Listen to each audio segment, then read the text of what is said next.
പാകിസ്ഥാനിൽ ട്രെയിനിൽ ബന്ദികളാക്കി എല്ലാവരെയും മോചിപ്പിച്ചെന്ന് പാകിസ്ഥാൻ പട്ടാളം.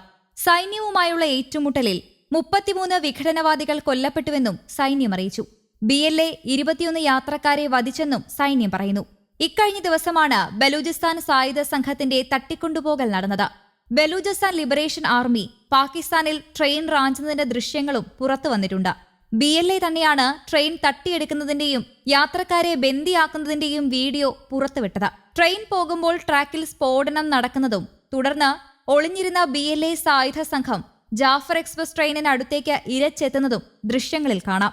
ട്രെയിൻ വളഞ്ഞ് യാത്രക്കാരെ പുറത്തിറക്കി ബന്ദികളാക്കുന്നതും പുറത്തുവന്ന വീഡിയോയിലുണ്ട്. റോഡോ മറ്റോ സൗകര്യങ്ങളോ ഇല്ലാത്ത മലയിടുക്കാണ് ആക്രമണത്തിനായി BLA സംഘം തെരഞ്ഞെടുത്തത്. സൈനികർക്കോ മറ്റ് സുരക്ഷാ ഉദ്യോഗസ്ഥർക്കോ പെട്ടെന്ന് എത്തിച്ചേരാൻ പറ്റാത്ത സ്ഥലമാണിത്. കൃത്യമായ ആസൂത്രണം നടത്തിയാണ് ട്രെയിൻ റാഞ്ചൽ നടത്തിയിരിക്കുന്നതെന്ന് പുറത്തുവന്ന ദൃശ്യങ്ങളിൽ നിന്നും വ്യക്തമാണ്. ബലൂച്ച് ലിബറേഷൻ ആർമി ഇന്നലെയാണ് ക്വറ്റയിൽ നിന്ന് പെഷവാറിലേക്ക് പോവുകയായിരുന്ന ജാഫർ എക്സ്പ്രസ് റാഞ്ചിയത്. 9 ബോഗികളുള്ള ട്രെയിനിൽ 450-ലധികം യാത്രക്കാരാണ് ഉണ്ടായിരുന്നത്. ഇതിൽ സ്ത്രീകളെയും കുട്ടികളെയും അടക്കമുള്ള 250-ലേറെ പേരെ നേരത്തെ തന്നെ വിട്ടയച്ചിരുന്നു. ബലൂചിസ്ഥാന്റെ വിമോചനത്തിനായി പോരാടുമെന്ന് പ്രഖ്യാപിച്ച തീവ്ര സ്വഭാവത്തോടെ പ്രവർത്തിക്കുന്ന സംഘടനയാണ് ബലൂച്ച് ലിബറേഷൻ ആർമി.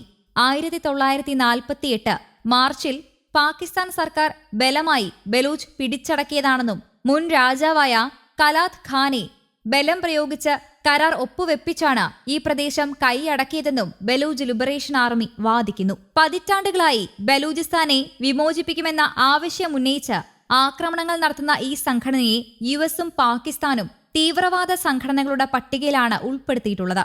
ചൊവ്വാഴ്ചയാണ് 450 യാത്രക്കാരുമായി ക്വറ്റയിൽ നിന്ന് പുറപ്പെട്ട Jaffar express Balochistan liberation army റാഞ്ചിയത്.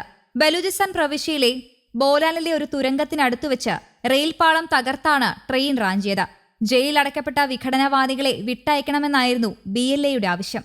ബന്ദികൾക്കൊപ്പം സ്ഫോടക വസ്തുക്കൾ ശരീരത്തിൽ ഘടിപ്പിച്ച ചാവേറുകൾ നിലയുറപ്പിച്ചു. ട്രെയിൻ തടഞ്ഞിട്ട ഭൂപ്രദേശത്തിന്റെ സവിശേഷത കാരണവും ഏറ്റുമുട്ടലും രക്ഷാപ്രവർത്തനവും സങ്കീർണമാണെന്ന് അധികൃതർ നേരത്തെ വെളിപ്പെടുത്തിയിരുന്നു.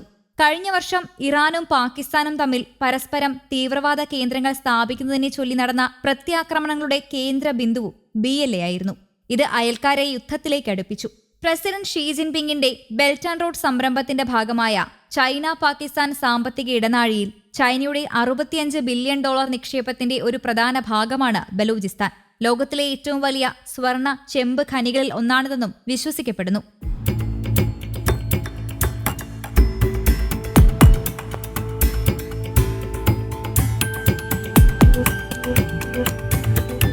News desk, Kerala Kaumudi.